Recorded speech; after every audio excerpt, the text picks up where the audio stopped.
la siguiente semana tienen examen de eso. Sí. Son 4 exámenes nada más. De patología de emergencia frecuente, de gastrointestinal, incluyendo colon y ano rectal, de hígado y vías biliares, ¿no? Vesícula, todo. Y el último es sobre cirugía, complicaciones de cirugía, reintervenciones, falla intestinal, o sea que no es tan frecuente, ¿no? ¿Está bien? Es un curso más o menos sencillo, ¿eh?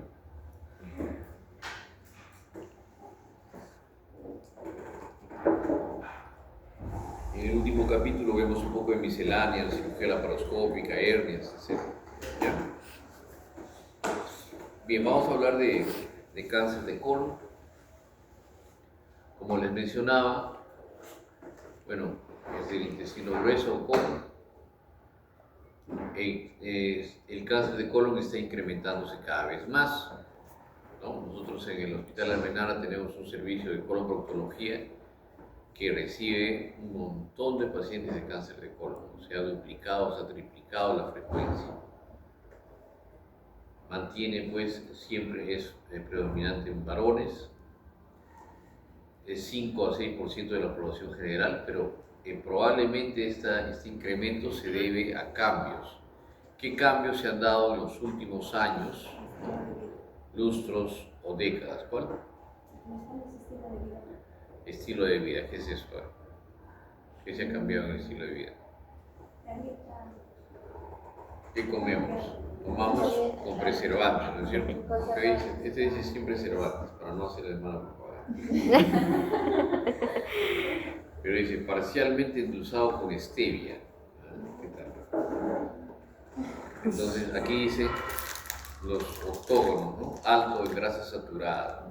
Todos estos preservantes y comidas procesadas y ultraprocesadas están relacionados con un incremento de frecuencia de cáncer de colon, ¿no? Eso ya está demostrado. Entonces, en la globalización, ¿no? Lo que ha llevado pues a que las comidas que antes eran, entre comillas, naturales, ¿no? En las poblaciones, por ejemplo en la selva, pues ahí no llegaba el stevia, el Starbucks, nada, ¿no es cierto? Pero ahora ya está llegando. Entonces la población cada vez tiene una dieta más procesada, más occidental, ¿no? Y eso ha hecho pues que los cambios de costumbres y los métodos ambientales, los procesos ambientales han hecho que se incremente la frecuencia de cáncer de colon. ¿Ya? ¿Qué factores de riesgo tenemos? Edad mayor de 50 años, síndromes como el síndrome de Lynch, ¿no? Cáncer hereditario de colon, países desarrollados, como les decía, esto ya cambió, porque todos los países ahora tienen acceso a la misma alimentación prácticamente. Factores medioambientales, obesidad y enfermedad inflamatoria intestinal como sustrato. Hay síndromes hereditarios, ¿no? Como el Weissenberg, el Gardner, el Turcot y la poliposis hereditaria familiar como la poliposis y el síndrome de Lynch, ¿no? Entonces sí hay también una predisposición genética y hasta familiar, ¿no? Entonces aquí están las guías, ¿no? Que determinan cuáles son los factores de riesgo, ¿no? Que son los criterios de Ámsterdam, que nos dicen qué pacientes pueden sufrir de cáncer de colon y qué debemos hacer. Primero hay que diagnosticarlo antes de los 50 años, ¿no? La presencia de síndromes y cambios a nivel colorectal, ¿no? Asociados a tumores, la presencia de cáncer de colorectal diagnosticado en diferentes grados, ¿no? Y también el diagnóstico de cáncer colorectal en pacientes según el grado de consanguinidad, ¿no? Que tienen. Los criterios de Amsterdam son la presencia de cáncer extracolónico, ¿no? 2 generaciones afectadas, después en el árbol genealógico que está relacionado, ¿no? Verticalmente, y tumores que pueden ser pues, que se verifican con el examen histopatológico, ¿no? O sea, hay la presencia de oncogenes que van a mediar toda esta rama hereditaria, ¿no? De la formación de cáncer de colon, predisposición y en algunos casos no solamente predisposición sino expresión. O sea, ya tienen los genes y pasa el tiempo, hay algún factor medioambiental que lo activa y finalmente se presenta el cáncer de colon, ¿no? Otros factores están en edad avanzada, varones que se han operado de la vesícula con anastomosis ureteropólica, ¿no? Factores hormonales y los factores ambientales. Y esto quiero incidir: dieta rica en carnes y grasas, ¿no? Y pobre en fibra, estilo sedentario, obesos, diabéticos, fumadores que han recibido irradiación previa, con alto consumo de alcohol. Y hay algún dato curioso. A ver. ¿Todos son de la religión o hay alguien que no sea de la religión? Yo no sé. Ya. Pero a ver, la frecuencia de cáncer de colon por, como dijo su compañera, estilo de vida, ¿deberá ser más frecuente o menos frecuente en los adventistas? Debería ser menos frecuente. ¿Ah? Menos frecuente, ¿no es cierto? ¿Y eso lo han demostrado? Sí. En las zonas azules, ¿no? La malita hay artículos Sí, la malita. Pero es que ellos cumplen, ¿no? Personas con una licencia a tener cáncer. Bien. Tienen una actividad. Llegan a los pulmones. ¿Creen? No creo. Hay artículos. Pero yo creo que también eso depende de cada uno, porque no todos, o sea, aparte de ser, claro, el chancho y esas cosas que se puede decir que se limitan, pero también no todos, o sea, siempre están, no sé, por ejemplo en este caso, ¿no? De ñaña, van al chino a comer, no sé. Claro, pues. Ya ves. De las dos. O sea, es que eso varía en las diferentes familias. Cuando estaba acá, Mira, me acuerdo que me invitaron, me dijeron, doctor, vamos a tener una reunión, vaya a una reunión, una fiesta, que no sé qué. Ya, pues dije, bueno, no sé. Vamos, doctor, por favor, vamos a pasar bien, que no sé qué. Me fui a la fiesta, no había música, cantaban nada más, no bailaban, hacían dinámica, Sí. no tomaban alcohol, no tomaban gaseosa, no fumaban. Ah, dije, creo que me va a morir. Mejor me muero de otra cosa. Bueno, pero ¿qué sucede? Lo que acabas de decir, ¿no? En poblaciones ya muy circunscritas, ¿no? Y que están dadas a la religión y hay control sobre ello, probablemente sí no hay, hay diferencias respecto a la frecuencia de cáncer de colon. Pero en las poblaciones son adventistas, pero después van al hospital Almenar ahí, ustedes comen al frente, ¿no? A su salchipapa, ¿no? Y ya todo lo que se perdió. ¿Por qué? Porque hay una carga genética de por medio. Entonces no es cuestión de solamente la frecuencia, ¿no? Y hay pacientes, por ejemplo, que no han tenido cáncer de colon nunca jamás, ¿no? Y fuman, toman, comen comida chatarra, hacen sus parrilladas y todo, pero nunca tienen su cáncer de colon. ¿Por qué? Porque hay una predisposición genética que en el caso de ellos no está presente. Entonces son varios factores. ¿Sigues buscando? No. No.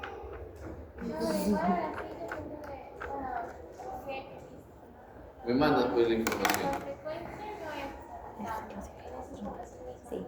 Claro que hay casos como ustedes. Ya. Tú sabes que son 6 años que vengo dictando, más de 6 años que vengo dictando este curso y siempre me dicen lo mismo. Sí, doctor. Pero La dieta del doctor.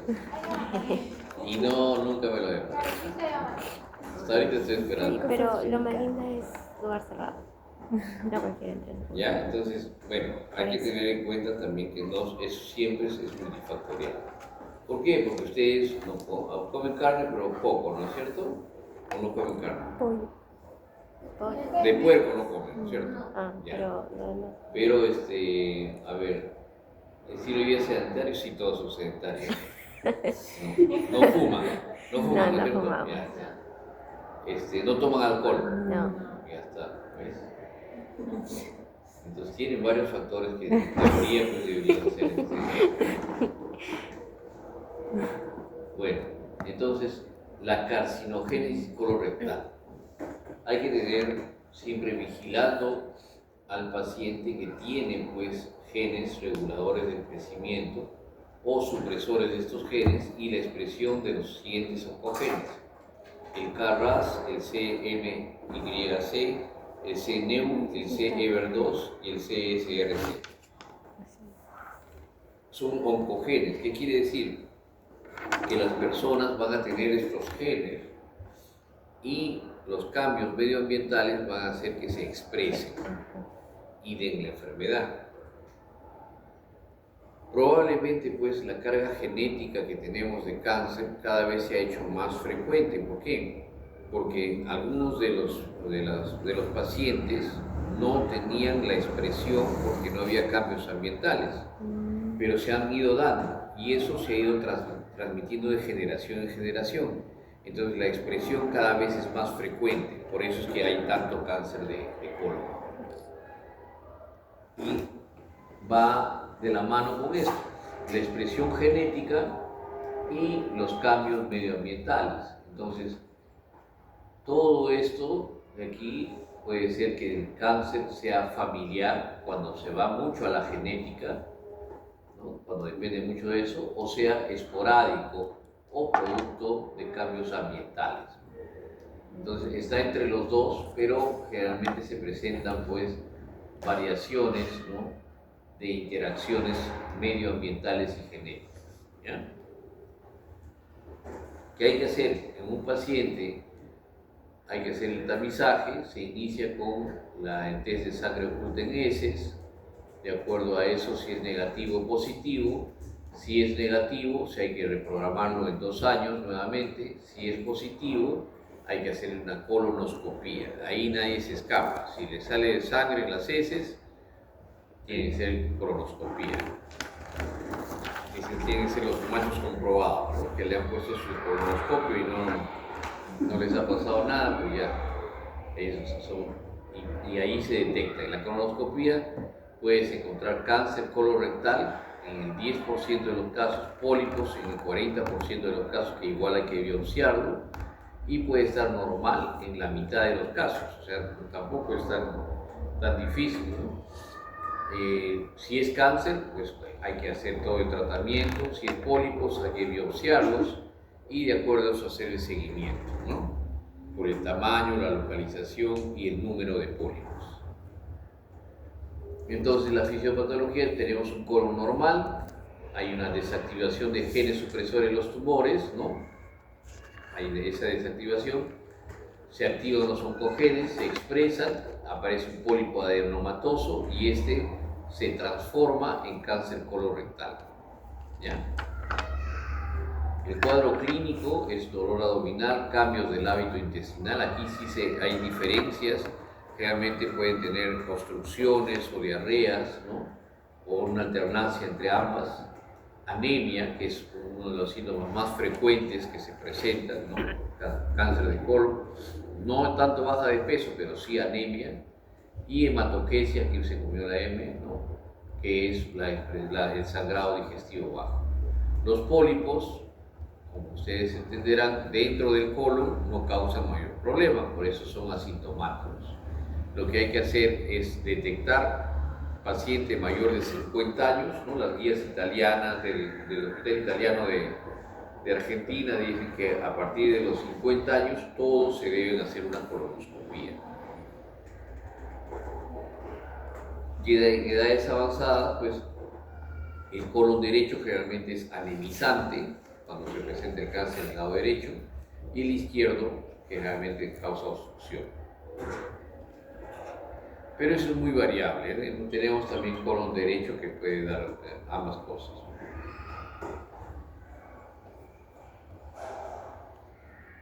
Aquí están las guías referenciales del Instituto Nacional de Salud, ¿no? Que nos van a indicar, pues, según los signos y síntomas, dónde se presentan, qué frecuencia y todo tiene, ¿no? Como sangrado rectal, ¿no? Palpación de una masa en la región abdominal, palpar una masa rectal, ¿no? El sangrado rectal persistente con síntomas anales, intercambios del hábito defecatorio, que es bastante frecuente, y anemia. Mira, anemia generalmente la hemoglobina es la que más se perjudica, ¿no? Entonces, si tiene un paciente que tiene trastornos digestivos, tiene más de 50 años, tiene historia familiar de cáncer digestivo de otro tipo, y lo encuentran con anemia y le hacen un test y sale positivo de sangre en heces, definitivamente hay que hacer su colonoscopia para poder determinar si tiene cáncer de colon. Por lo tanto, es el patrón de diagnóstico la colonoscopia. Puede hacer sigmoidoscopia flexible, tomografía, resonancia, ultrasonografía endorrectal, enema varitado y cápsula endoscópica inalámbrica. Pero el patrón de diagnóstico es la colonoscopia. Y pues pueden encontrar, ¿no?, tumoraciones que pueden dar una especie de fibrosis o un colon espástico a este nivel, colitis ulcerativa, diverticulitis, todas son las enfermedades de colon, y finalmente cáncer, por ejemplo, en el colon izquierdo, o la presencia de pólipos, que son frecuentes más en el lado izquierdo que en el derecho, ¿ya? Entonces aquí está un pólipo, ¿no? Un pólipo sésil, que hay que utilizar una cita, ¿no?, endoscópica, y se hace la resección endoscópica, ¿no?, en este caso colonoscópica. Actualmente es el mejor tratamiento, ¿no?, la resección polipoidea. Sin embargo, muchas veces puede complicarse, puede haber una perforación, puede haber recidiva, puede haber sangrado, ¿no? Entonces, en algunos casos, yo justo operé al papá de un amigo que le hicieron su polipectomía y sangró. Entonces, ya no esperamos la patología porque seguía sangrando, y tuvimos que entrar a operar y hacer una colectomía derecha. Felizmente no salió cáncer, ¿no?, pero ya tuvimos que sacar el colon porque si no estaba que sangraba, ¿no? Los cambios de la mucosa, aquí hay pólipos pequeños, miren, ¿no? Y no se olviden que la ecografía transanal, ¿no?, puede darnos, pues, la presencia de estas imágenes, ¿no?, de infiltración. Otros estudios, el marcador tumoral para colon es el antígeno carcino embrionario.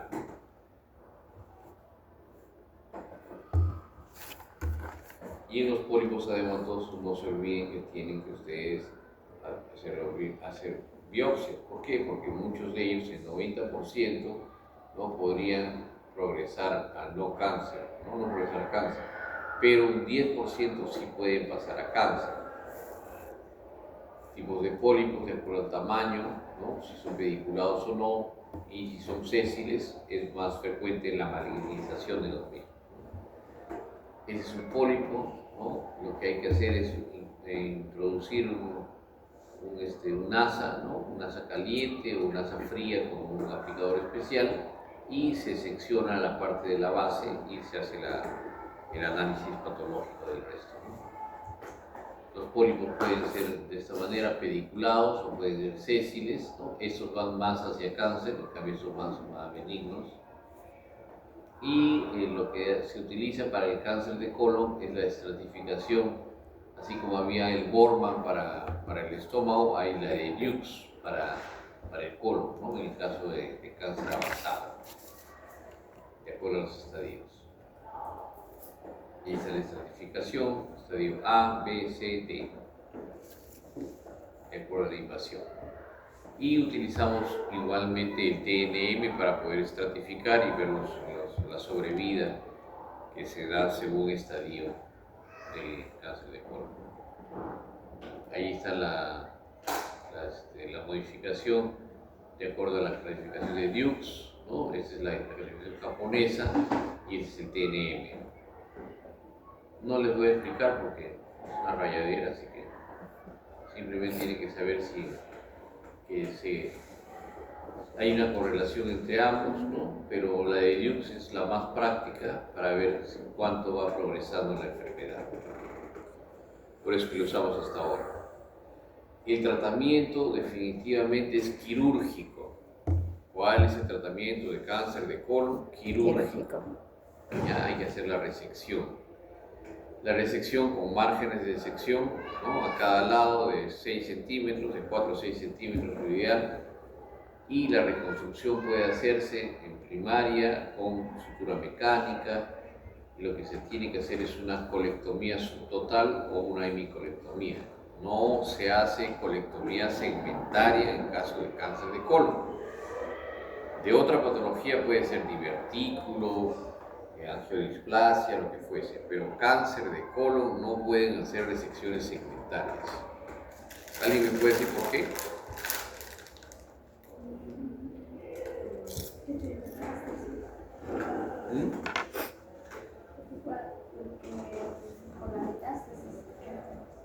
¿Y por qué puede haber metástasis en el colon y no en otros órganos? No. Por la circulación. La circulación. ¿Qué pasa con la circulación? Es que una cosa más. El drenaje linfático va con la circulación, ¿no es cierto? Es que, por ejemplo, toda la mesentérica superior está irrigando a todo lo que es el colon derecho y parte del transverso. Entonces, si es que el tumor se da en una sola zona, igual por vía sanguínea puede ir hacia otra parte del colon. Se necesitaría también a los hospitales. Sí, puede ser, claro. Miren, ahí tiene el colon, ¿de acuerdo? Descendente, recto sigmoides, ¿sí? Sus tiene por aquí ángulo esplénico, transverso, ángulo hepático, apéndice, y está. Bien, ¿qué sucede? La circulación del colon, como dijo su compañera, el colon derecho va a estar con la circulación terminal de la arteria mesentérica superior, ilio, cejo, apendicular. ¿Está bien? Después de aquí le sale la cólica derecha. Después de aquí sale la cólica media, que tiene dos ramas. La rama derecha de la cólica media y la rama izquierda de la cólica media. Y después viene la arteria mesentérica inferior y va a establecer las ramas sigmoideas y las ramas rectales superiores. ¿Está bien? Pero, entre comillas, aquí viene una arteria, ¿no es cierto? Mesentérica superior y esta de aquí es la mesentérica inferior. Entonces, ¿hay comunicación entre ellas? Sí. ¿Sí? ¿Cómo así? Creo que hay una parte en la que comparten, se anastomosa una arteria, creo. ¿Cómo así? No me acuerdo. ¿Te da la mano? Por sus cadenas linfáticas. Sí hay una arteria, no me acuerdo. No sabe, ¿verdad? Se establece una conexión entre las arterias, así. El arco de Riolano, ¿no? Entonces, esa comunicación entre las arterias hace que la arteria mesentérica superior, si tiene un cáncer el paciente en este lado, ¿sí? va a invadir, si hay invasión vascular del cáncer, va a invadir esta zona y va a pasar por acá, y por acá, y por acá. ¿De acuerdo? O sea, puede circular por toda esta zona de las células neoplásicas. Por lo tanto, si tienes un cáncer aquí, la zona 1 vamos a poner, tienes otro aquí, 2, tienes otro aquí, tienes otro aquí, ¿cuál es el tratamiento? Hemicolectomía derecha. Hacer una resección segmentaria de ciego, hacer una resección de colon ascendente, No. tienes que hacer una colectomía derecha. ¿Está bien? Ya les he explicado por qué. Porque la circulación va a hacer que va a invadir. El riesgo de invasión es mayor. Entonces tienes que sacar todo aquello que están comunicados. Así tengas el cáncer en el ciego, tienes que hacer una colectomía derecha. Y derecha significa parte del transverso y a veces dejando el ángulo, solamente el ángulo esplénico del colon. O puedes hacer una resección aquí, pero siempre tienes que involucrar la rama derecha de la cólica media.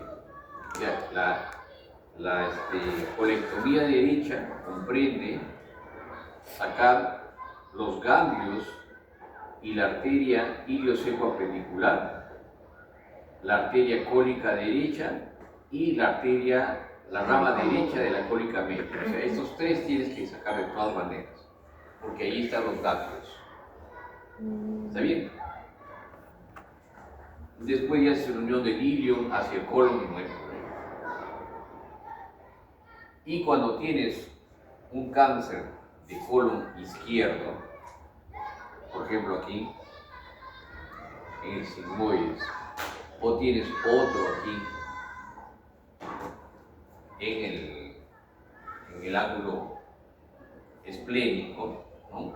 Lo que tienes que hacer es una colectomía izquierda, ¿sí?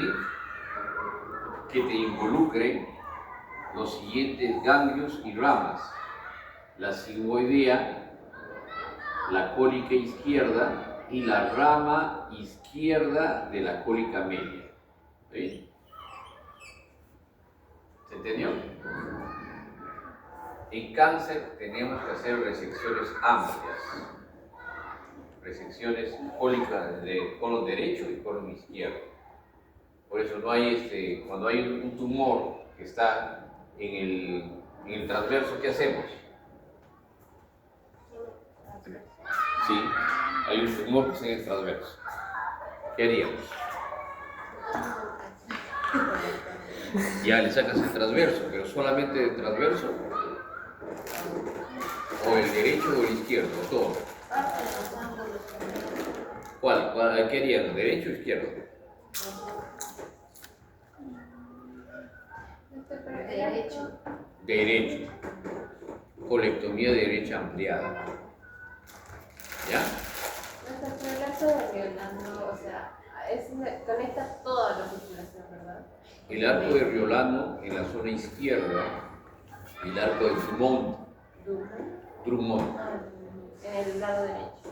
tiene que buscarlo pues, para que...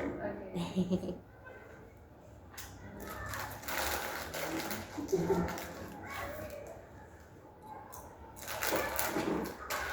Y si es caso de transverso, en todo caso es porque abarca más Más el derecho. Más el derecho. Claro, más el derecho. Y además es más fisiológica una colectomía derecha que una izquierda.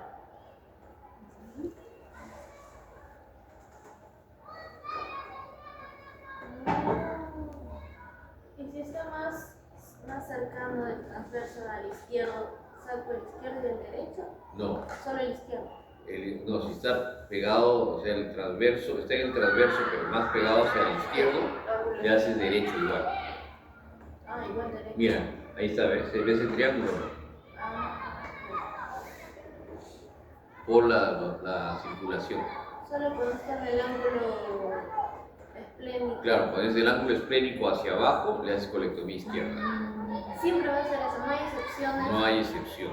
Cuando hacen excepciones es donde fracasan, ¿no? Cuando hacen excepciones ya empieza el problema de la recidiva, etcétera, etcétera. Sí o sí, son esas dos opciones. Así es. Nada. Por eso es colectomía derecha, izquierda y rectal, nada más. Son 3 operaciones nada más las que se hacen. Bien, el tratamiento quirúrgico, como dice ahí, la vía laparoscópica es el gol estándar. La colectomía derecha ampliada para cáncer, colon y adyuvancia postoperatoria, ya saben cuál es la derecha. Colectomía izquierda ampliada para cáncer de colon izquierdo con adyuvancia, por eso se dice ampliada, ¿no? Que coge todo lo que es el ángulo esplénico. En caso de cáncer obstructivo del lado izquierdo, le puedes poner un stent metálico y darle quimioterapia, adyuvancia y luego hacer la resección. O en algunos casos, que ya es muy poco, se hace una colostomía definitiva por un cáncer de recto sigmoides, ¿no? Aquí abajo.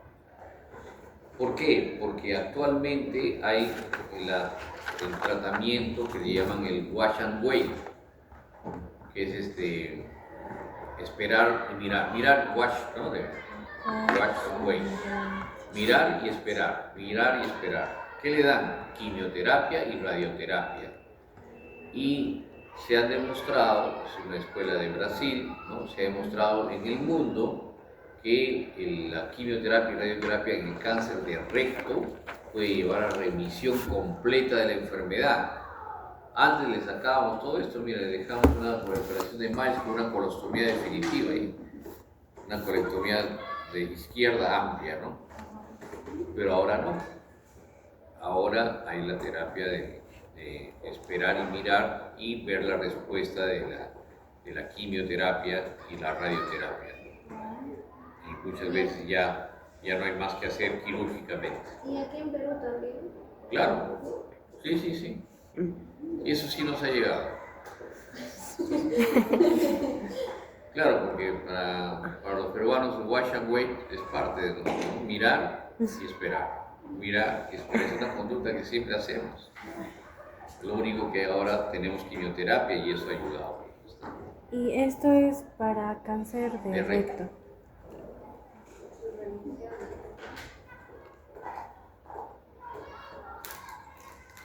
Ya están aprendiendo mucho, vamos a avanzar ya. Por emergencia, ya les he dicho más o menos que hay que hacer la resección, puede hacerse también la resección ampliada, puede hacerse la anastomosis iliotransversa. En algunos casos, con el cáncer del lado izquierdo, muchas veces es la anastomosis más difícil, ¿no? Porque tienes que liberar el ángulo esplénico y porque aquí no tienes una muy buena circulación como el lado derecho. Entonces, cuando la anastomosis es de riesgo, en algunas escuelas, en el Almenar, algunos de los cirujanos, lo que le hace es una ileostomía de protección, ¿ya? O sea, le hace una ileostomía en asa de protección para evitar que haya tránsito y que la anastomosis consolide. La verdad que yo no he visto resultados positivos, ¿no?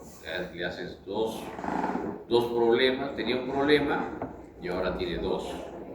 Tiene una anastomosis y tiene una anastomía, pero si hay escuelas, sobre todo la inglesa, que propugna hacer una colectomía izquierda con ileostomía de protección siempre.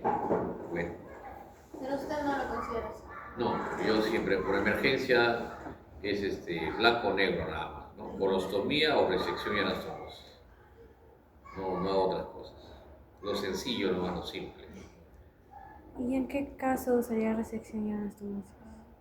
Cuando el paciente está en las condiciones. ¿Qué condiciones? No hay gran contaminación, ¿no? El paciente no tiene deterioro de su estado de salud, no es un paciente desnutrido severo, no tiene signos de hipoperfusión, entonces ahí puedes hacer la anastomosis.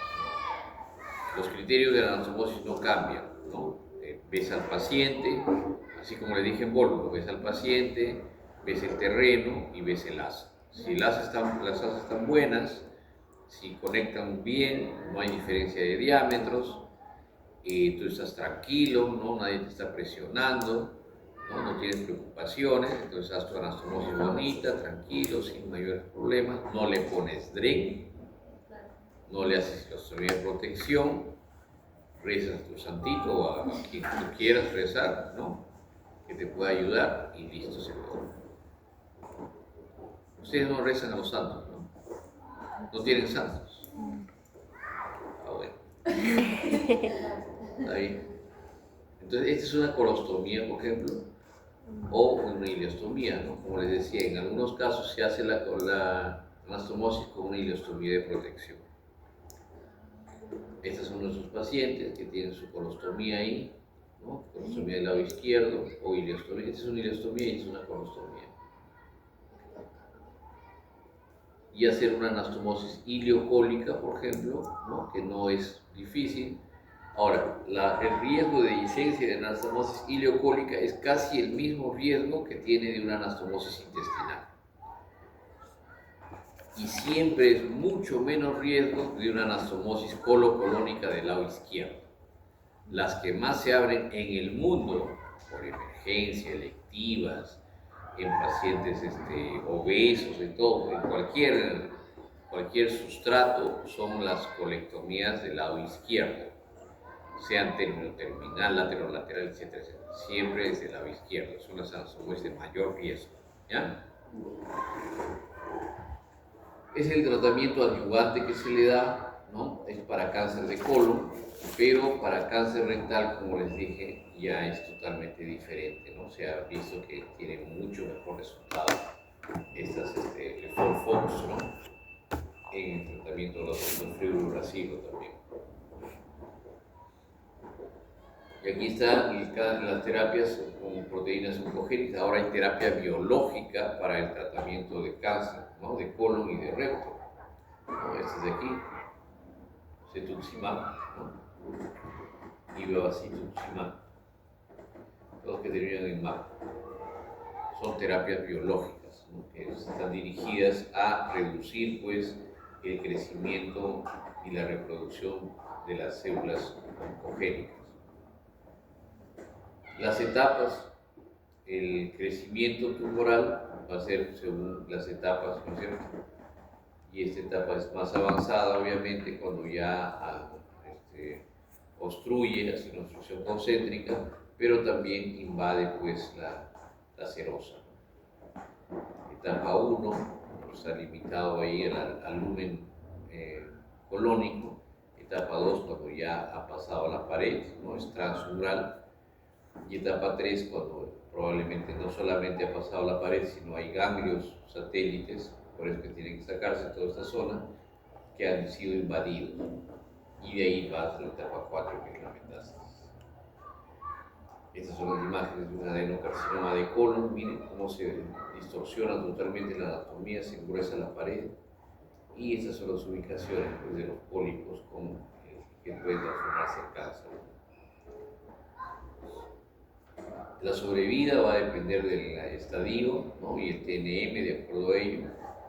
Puede haber estadio 1, por una sobrevida a los 5 años mayor del 90%. En cirugía, cuando la sobrevida mayor de 5 años se llama curación. Pero no quiere decir que se han curado, es una definición epidemiológica nada más, ¿ya? O sea, no quiere decir que no tienen la enfermedad, sino que si hay una sobrevida mayor de 5 años se da como curado.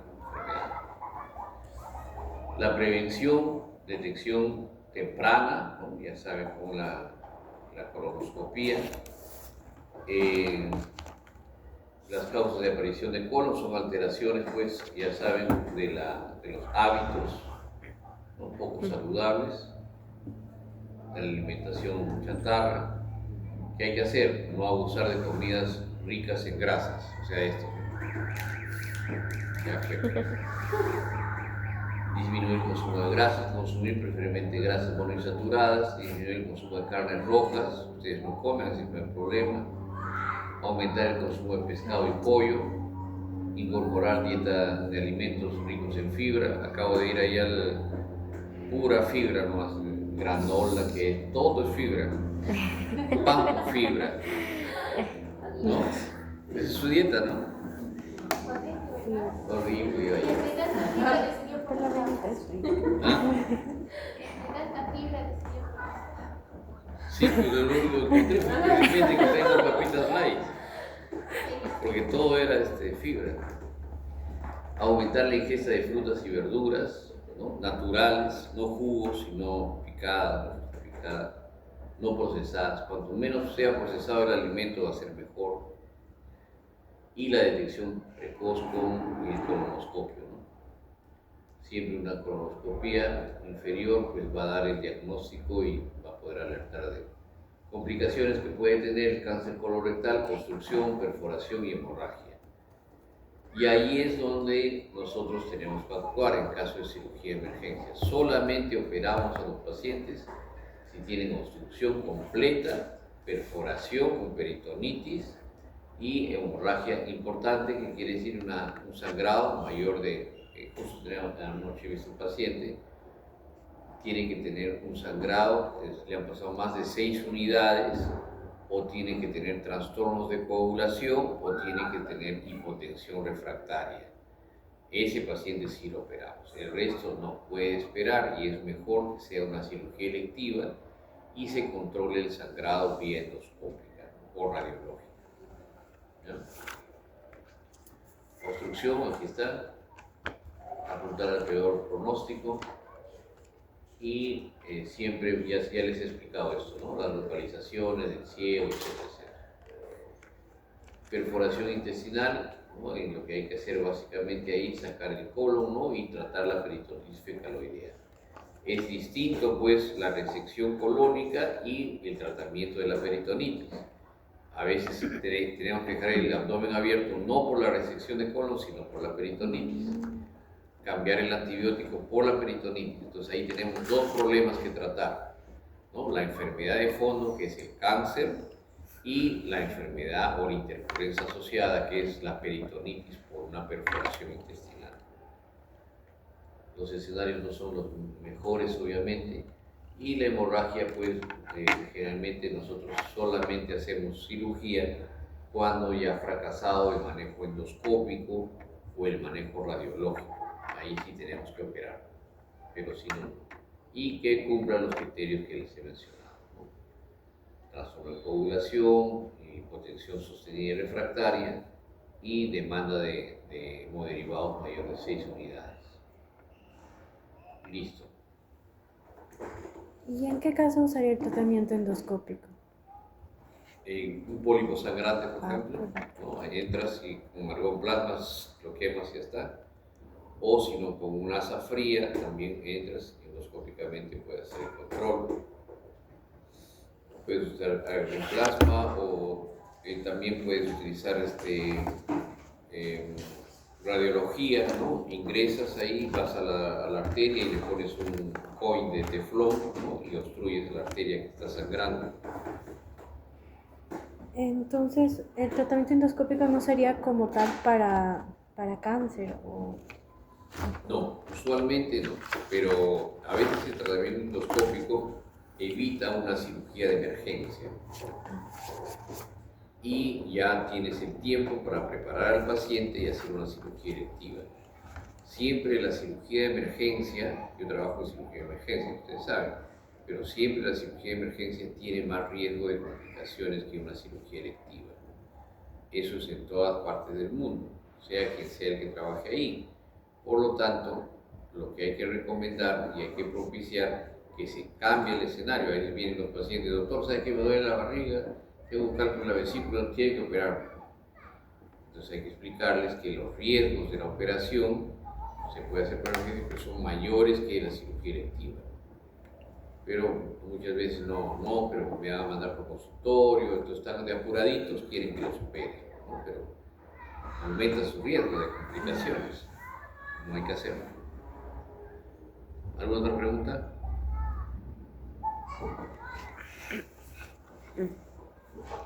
A ver. ¿Nos da tiempo para el último tema?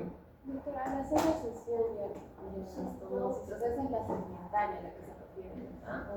Resección y anastomosis. O sea, hacer resección y hacer colectomía. Colectomía, claro, toda una porción. Y resección solo es una parte segmentaria. La resección puede ser resección amplia o puede ser segmentaria. Cuando yo me refiero a la resección segmentaria es qué segmentos tiene el colon. ciego, colon ascendente, ángulo esplénico, ángulo hepático, perdón, colon transverso, ángulo esplénico, colon descendente, sigmoides y recto. Esos son los segmentos. Las resecciones segmentarias van a sacar un segmento.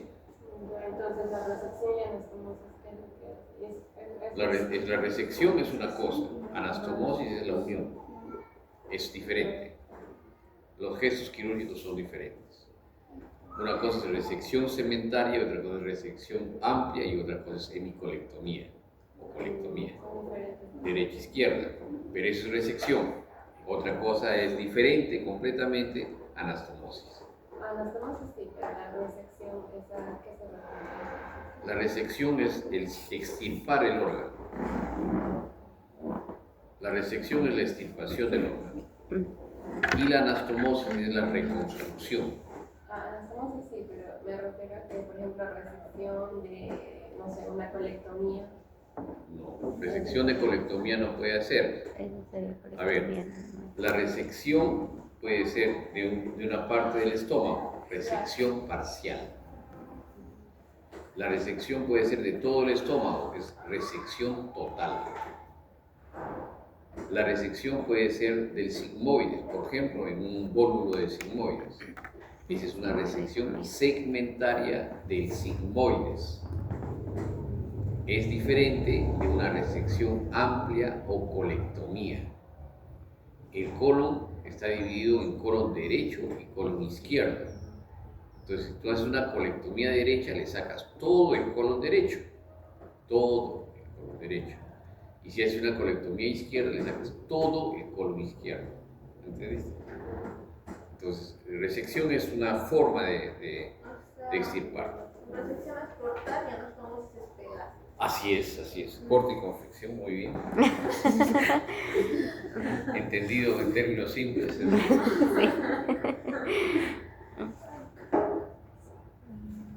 Ya terminamos rapidito lo de...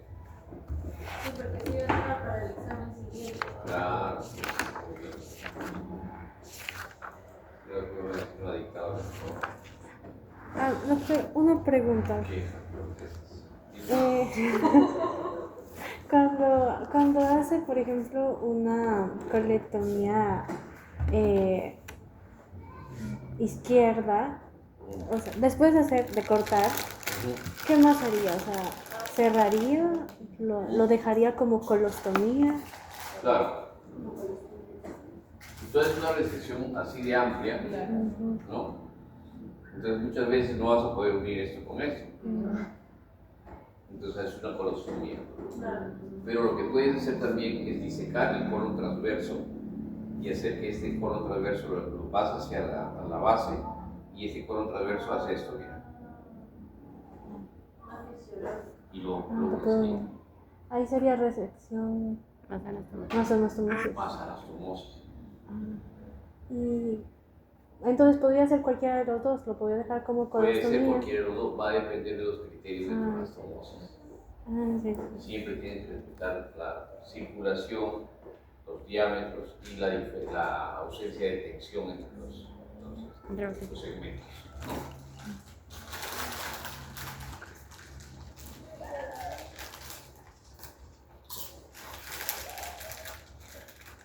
Bien.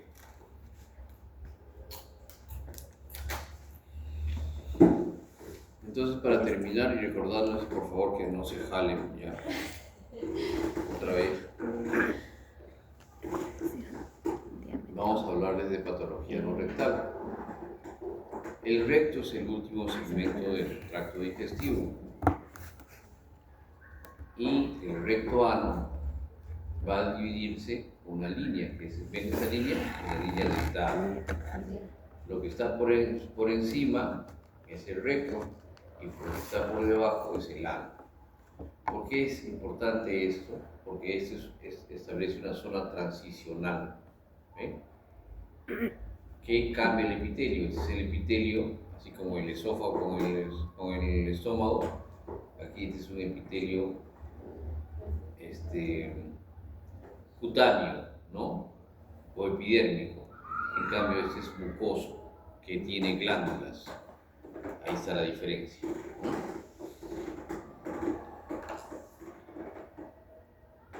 Y aquí estas glándulas pues, se van a distribuir alrededor del ano, ¿no? Y tienen toda una psicología respecto a los músculos aquí, porque tienen todo lo que es la fisiología de la defecación, ¿no?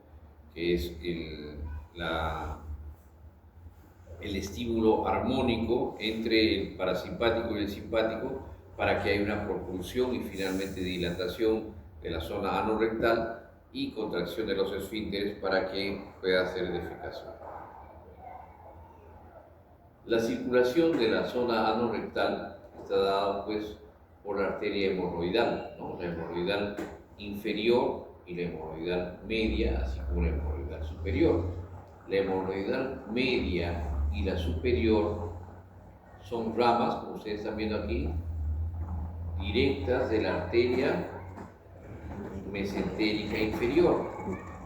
En cambio, las ramas hemorroidales inferiores son ramas de la ilíaca, ¿no? Establece conexión con la ilíaca. Por eso es que cuando el paciente tiene o tenía, no sé si se acordarán, una hipertensión venosa portal, ¿cuáles son las hemorroides que se dilataban? A ver, las hemorroidales inferiores o las hemorroidales medias. Las medias, claro, o sea, la dilatación son de las hemorroides internas, no de las hemorroides externas. ¿Por qué? Porque esta rama de aquí va a la mesentérica, perdón, aquí va a la mesentérica y esta mesentérica va a la porta. Como hay hipertensión portal, incrementa la presión retrógradamente por aquí, por aquí, por aquí y se dilatan estas hemorroidales medias. Por lo tanto, las hemorroides internas son las que se presentan ingurgitadas y pueden sangrar en caso de hipertensión portal. Las hemorroides entonces no son otra cosa que unos cojines de tejido que están como almohadillas que van a cubrir comunicaciones arteriovenosas, ¿no? Y estas se van a distribuir naturalmente dentro del ano en posición posterolateral derecha, anterolateral derecha y lateral izquierda, 3, 7 y 11, de esta manera. O sea, aquí está. Esto es anterior y esto es posterior, o sea, el paciente está echado, ¿sí? Está en el cúbito dorsal. Entonces, las hemorroides se van a distribuir, esto es 1, 2, 3 de la tarde, ¿ya? Aquí. Esta es una lateral izquierda. ¿No? El paciente, la cabeza está hacia arriba y por aquí estamos viendo la zona anal, ¿no? El paciente echado. Seguimos avanzando, ¿no? 3, 4, 5, 6, 7 de la noche, ¿ya? Este es el otro paquete hemorroidal, que es el posterior derecho. Seguimos avanzando, 8, 9, 10 y 11 de la noche. Entonces, así es como se distribuyen los 3 paquetes hemorroidales en el paciente en el cúbito dorsal. ¿Listo? Aquí tenemos una hemorroides, ¿no? Que es una hemorroides que está externa, ¿no? Y se nota pues la ingurgitación en esa zona. ¿Qué causa las hemorroides? Las hemorroides, como ustedes saben, es algo que tenemos, es algo natural. Pero ¿qué causa que tengan manifestaciones patológicas? El esfuerzo excesivo, ¿no? Que lleva a ingurgitación venosa. ¿Y cuándo hay esfuerzo excesivo? Cuando están estreñidos. El estreñimiento es la causa principal de la congestión venosa y la formación de hemorroides. Las hemorroides externas son otra cosa que un apéndice cutáneo o también denominado plicoma, que muchas veces puede no ser molesto, pero en otros casos sí puede y se trombosan.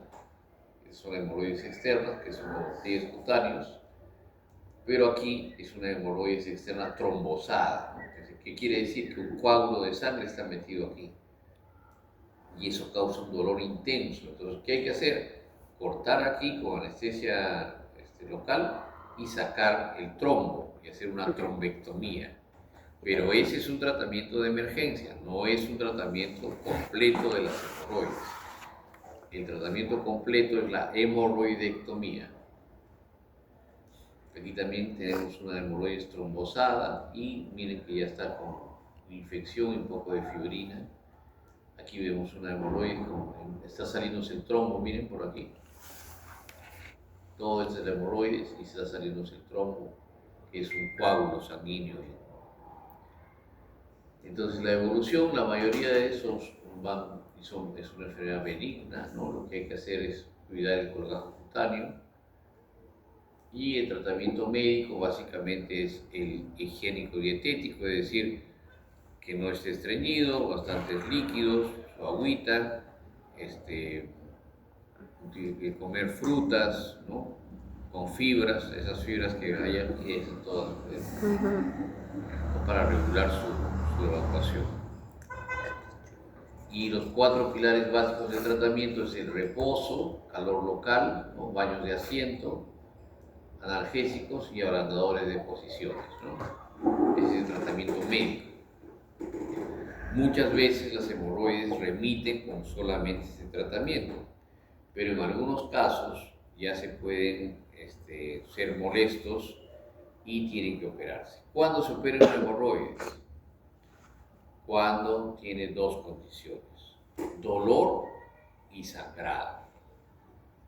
Cualquiera de las dos. O le duele, ya es insoportable, no puede sentarse, está siempre acostadito, ¿no? Y la otra es que sangra. Cada vez que hace posiciones sangra y sangra, ¿no? Entonces, eso ya es indicativo de que tiene que hacerse la cirugía. El tratamiento quirúrgico, inicialmente, como les dije, es retirar el trombo, pero también pueden ustedes hacer una cirugía programada ya sin tratamiento de emergencia, ¿no? La hemorroides interna está cerca de la línea dentada y ahora vamos a ver cómo es el tratamiento, y es un prolapso grave con incarceración y estrangulación, ¿no? Las hemorroides se clasifican en 4 grados. Grado 1, cuando abultan el canal anal y pueden prolapsarse. Grado 2, se prolapsan ya a través del ano, ya son visibles. Grado 3, se prolapsan a través del conducto anal y deben reducirse de manera manual, es decir, ya no, espontáneamente no se reduce, no se contrae el esfínter y se va el hemorroide hacia adentro, no, al contrario, se contrae el esfínter y se queda afuera, pero lo puedes reducir de manera manual. Y grado 4, se prolapsan y ya no se puede reducir ni manual, ni haciendo acrobacias, nada, se queda ahí. Esta es la hemorroides, ¿no? Externa. Esta es una hemorroides trombosada externa. Y la hemorroides mixta es aquella que es interna y es externa también, a depender de las manifestaciones y síntomas crónicos. Ahí tenemos unas hemorroides con plicomas, ¿no? Algunas son externas y otras son internas, ¿no? Esta, por ejemplo, es una hemorroides interna, y esta de aquí, que es un plicoma, es una hemorroides externa. Cuando se evacúa el coágulo del hemorroides, solamente queda la piel, queda un pliegue cutáneo. ¿Cómo se llama eso? Plicoma, ¿ya? Que es solamente una tumoración de piel. ¿Ve? Y el prolapso, pues, hemorroidal, ¿no? Irreductible en su comienzo brusco, generalmente se observa, pues, después de un parto, ¿no? Se hematiza grandemente y hay hipertonía del esfínter interno, ¿no? Miren cómo queda la hemorroide, ¿no? Era pequeñita y se hematiza y crece grandemente. Entonces aquí lo que se tiene que hacer es la cirugía, ya no hay forma porque está construyendo casi completamente la zona anal. Aquí hay otra, ¿no? El tratamiento se hospitaliza, se le da antibióticos, se le da analgésicos, ¿no? Y finalmente pues pasa a operarse. Ahora la operación, aquí tenemos una hemorroides trombosada, consiste básicamente, miren aquí con pus, ¿no? Con fibrina, en Hay dos técnicas. Una de ellas es la técnica de Milligan-Morgan, que es la extirpación del hemorroides con una raqueta. A ver, eso sí les tengo que dibujar. Bien difícil explicarles.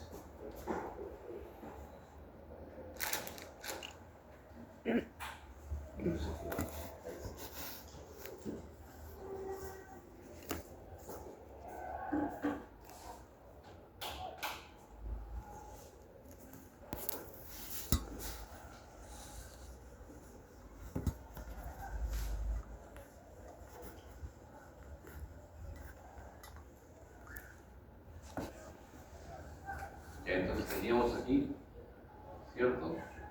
Tenemos un paquete hemorroidal aquí. ¿Otro a qué hora? A las 11 y a las 7.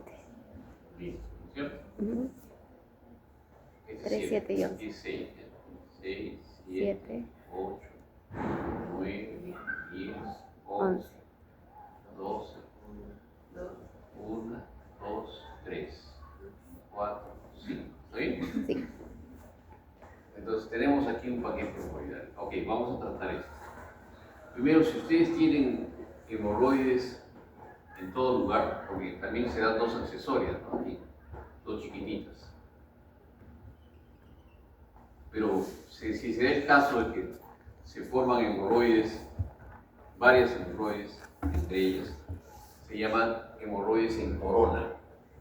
Forman como una corona.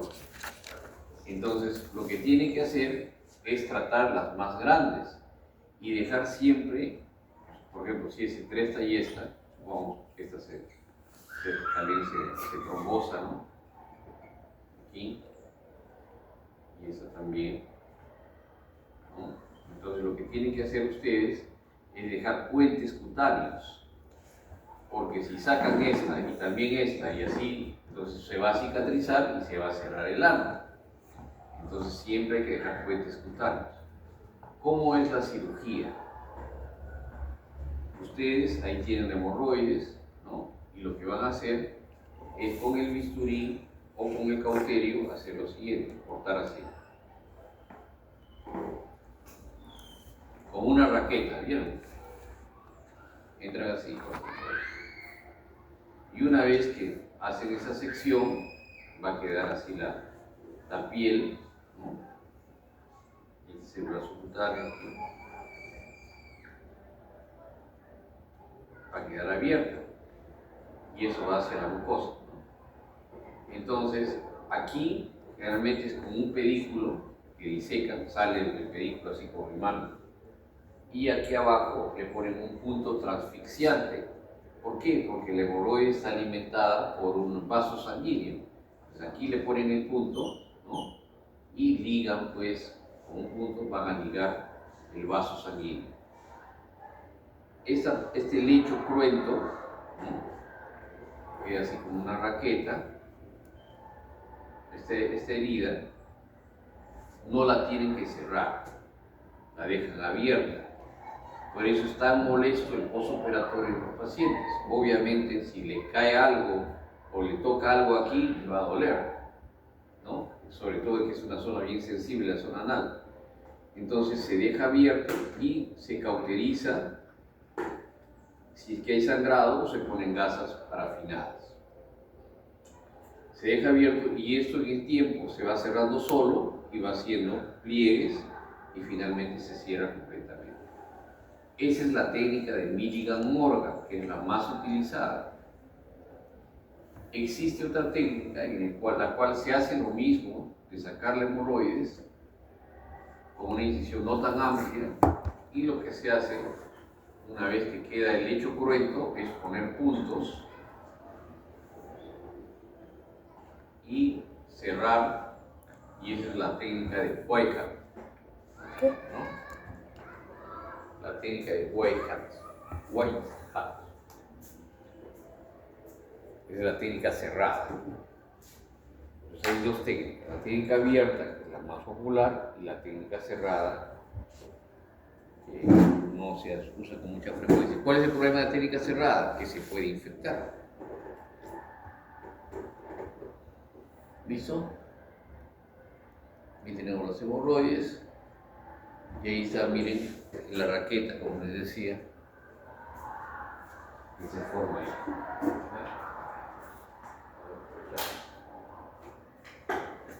Miren, se forma como una raqueta ahí. Ahí están las hemorroides en corona, internas. No hay que sacarlas todas porque si no, si no hay puentes dérmicos se va a estenosar. Esa es la técnica, mira, se coge el hemorroide, se levanta aquí el hemorroide, se hace una incisión, se corta por debajo o se saca completamente, ahí está cortando el hemorroide, ahí se corta y se liga, ¿no? Una vez ligado en el vaso sanguíneo, ahí está el vaso sanguíneo, ahí está el hemorroide, se le pone un punto en la base y listo. El lecho queda cruento, queda abierto, ¿no? Por eso es doloroso. Pero ya se saca la hemorroides, pues ya no va a tener ese problema. Cuando van a operar una hemorroide, siempre hay que advertir al paciente que va a ser un postoperatorio molesto, va a estar parado o echado, no puede estar sentado, y que va a tener que hacer sus baños de asiento y va a tener que recibir analgésicos, por lo menos 3 a 5 días, no, sí, pues hasta una semana. Va a utilizar toallas higiénicas y todas esas cosas. Entonces tiene que estar bien advertido porque si no después les van a insultar a ustedes y van a tener las orejas rojas. Y esta es la otra técnica, ¿no? Sacas la hemorroides y después cierras esto, ¿no? Y así debe quedar, miren. 3, 7 y 11. Claro que está un poquito girado, ¿no? Pero así queda cruento las ramas. Y dejen siempre el puente dérmico, ¿no? Para que no haya estenosis anal. Hemorroides internas, grado 1, 2, 3, ya, fotocoagulación. Y este es un aparatito que sirve mucho para las hemorroides internas. Mira, este es el hemorroide, ¿cierto? Entonces, es un aparatito que tiene una liga de caucho, que se mete, se ensambla ahí, primero se pone la liga, después el conito, y con una pistola especial que no tiene electricidad ni nada, lo que hace es coger la hemorroides, traccionarla y pasarle la liguita y soltarla. Se queda la liga ahí. En el tiempo se va a isquemizar y se va a caer la hemorroides y va a quedar cauterizado o ligada pues la base hemorroidal. Solamente para hemorroides internas pediculadas, no para hemorroides externas, internas y pediculadas, ¿ya? Aquí está, miren el aparatito, ¿no? Se jala la hemorroides aquí, se mete este conito y estas bandas van a progresar, se avanzan, están las flechitas, van a avanzar y ¡plop! Se van a instalar en la base del hemorroides, ¿no? Para hemorroides internas, ¿no? Que tienen base. Si son sésiles, no tienes dónde poner, no, pues no sirve, ¿no? ¿Y qué se hace ahí? ¿Y qué hago? Haces la misma técnica de Milligan Morgan, ¿no? Sacas toda la hemorroides, cortando desde su lecho, ¿no? Resumen, bueno, ya saben, resumen. Otra patología que también es muy frecuente es la fisura anal.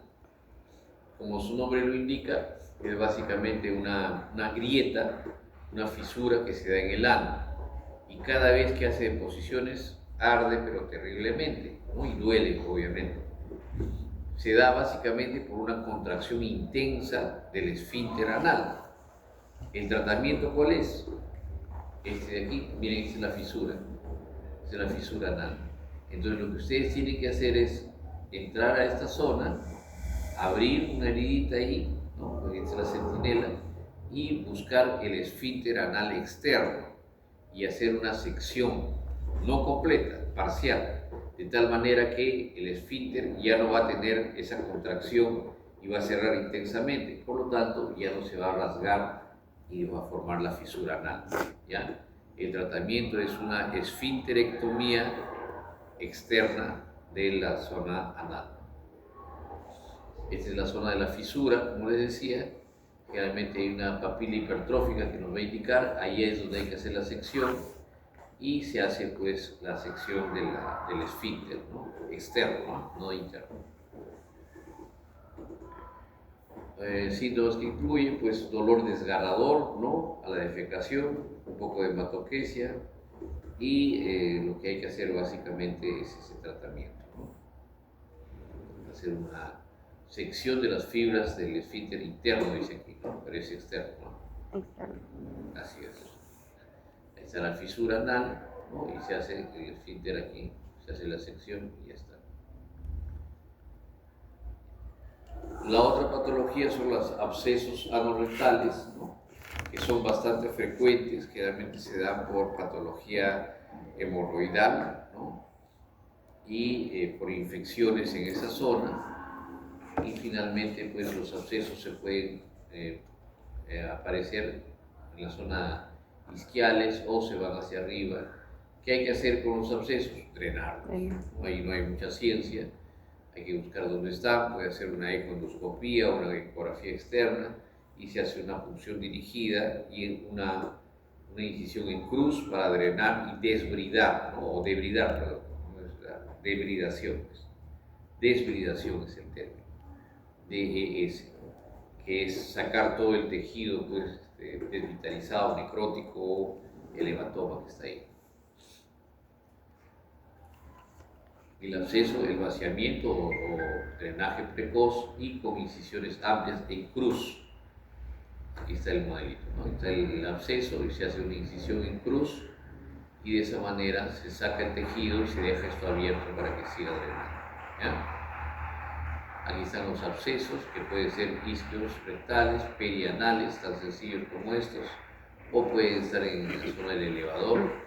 En algunos de esos casos, si ya se está muy adentro, es mejor hacerlo con radiología, ¿no? Con punción con aguja fina, se hace una punción dirigida con radiografía, con rayos X o con ecografía, de tal manera que no hay riesgo de lesiones. Y las fístulas perianales, que es la última patología perianal, donde las fístulas se van a presentar pues, alrededor del ano, y hay una regla, ¿no? Si las fístulas están por detrás o por delante del ano, ¿cómo así? Miren, aquí tienes una fístula anal, que la fístula es una comunicación epitelizada entre el ano y la piel, ¿no? La clasificación de Park para estas fístulas son la interesfinteriana, la transesfinteriana, la supraesfinteriana y las extraesfinterianas, ¿no? Tomando como parámetro el esfínter. Y aquí están las fístulas, ¿no? La comunicación a través de los interesfinteriana, ¿no? Extraesfinteriana, y esta de aquí es una fístula alta, no es compleja. Tiene una aquí, interesfínter, y otra que es extraesfinteriana, que va desde aquí hasta arriba, ¿no? Hasta casi el recto. Miren, aquí está la clasificación de Parks. 1, ¿no? Fístulas interesfinterianas. 2, fístulas interesfinterianas. Intraesfinterianas, perdón. Esos son los esfínteres dentro, ¿no? 3, supraesfinterianas, que esté ya lejos de la zona de los esfínteres, por encima. Y fístula extraesfinteriana. Esta es la regla de Goodsall. ¿En qué consiste la regla de Goodsall? El paciente está de cúbito ventral, ¿no? Aquí está la rayita, ya saben. Entonces está así boca abajo. ¿Está bien? Entonces, si ustedes encuentran un orificio acá, atrás, la línea que va a dividir desde el ano, va a dividirlo en dos, un orificio posterior, entonces el trayecto es curvo y es alto, o sea, comunica en la zona alta del recto. En cambio, si el trayecto es anterior, en esta zona, por delante de esta línea transversal trazada aquí, si es anterior, entonces son trayectos rectos y cortos. ¿Ya? Entonces ya saben ustedes cuál es el tratamiento de una fístula rectal o perianal. es la fistulectomía. Meten una sonda canalada, primero un estilete, luego la sonda canalada y cortan el trayecto. Abren una fistulotomía en algunos casos y fistulectomía en otros.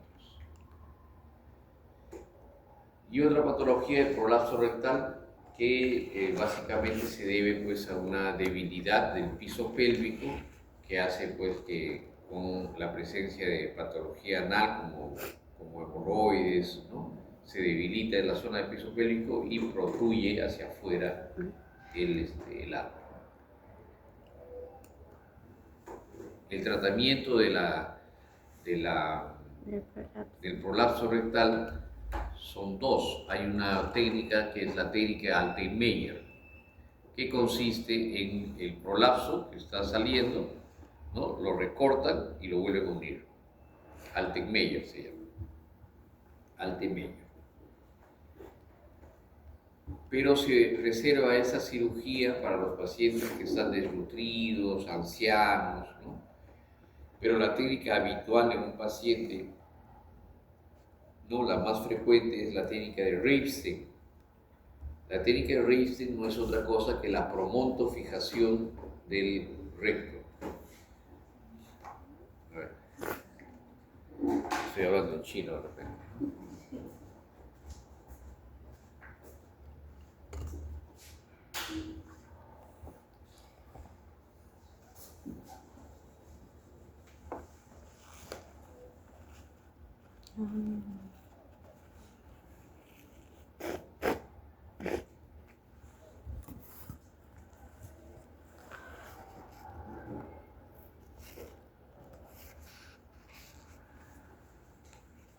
Entonces, el recto no es recto, ¿no? ¿Está bien? Esa es espalda.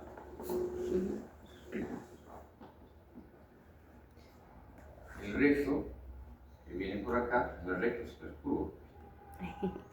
Sale aquí, ¿no? Entonces el recto va a salir así.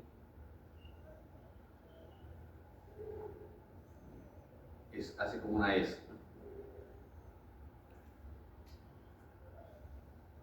¿Listo? Pero ¿qué sucede en el prolapso rectal? Por la presentación de hemorroides, ¿no? O por debilidad del piso pélvico, de repente en mujeres con multíparas, entonces el recto se sale.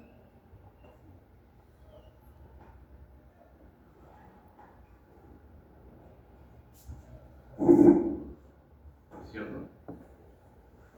Aquí está vascularizado. Entonces se salió de la zona anal. Ustedes lo ven aquí. Es anterior. Aquí es el ano y empieza a salirse y protruye, ¿sí? Una cosa monstruosa. Sale completamente, o sea, el intestino se sale hacia afuera, ¿no? Entonces hay una técnica que es la Altenmeyer, que consiste en seccionar todo esto, ¿no? Y hacer una anastomosis aquí. Seccionan y hacen una anastomosis entre esto y esto. Lo que queda lo une aquí. Altenmeyer. ¿Ya? Pero la mejor técnica es la técnica de Ripstein. La de Altenmeyer es aquí, ¿sí? La de Ripstein es la siguiente.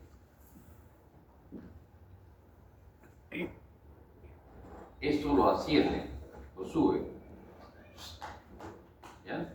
Y secan por acá, lo regresan a su sitio, ahí está el ano, ¿ya? Y esta parte de atrás van a hacer, este es el promontorio. Lo que hacen es poner una mallita de esta manera, así es la malla. Esta malla la fijan acá, con unas alitas. Primero la fijan aquí con unos tackers al promontorio.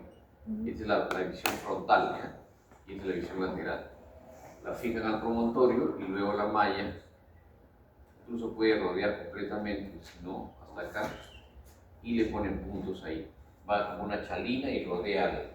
Entonces, ese es el recto, ¿no? Que se está saliendo, lo elevan, se llama elevación y promontofijación. Y esta es la malla que está fijada al promontorio, y lo que hace es esto. Y lo suspende ahí. ¿Está bien? Entonces, ese es el prolapso que se ha salido de aquí. Entonces, lo elevan y lo van a fijar al promontorio. Promontofijación o por operación de Reinstein.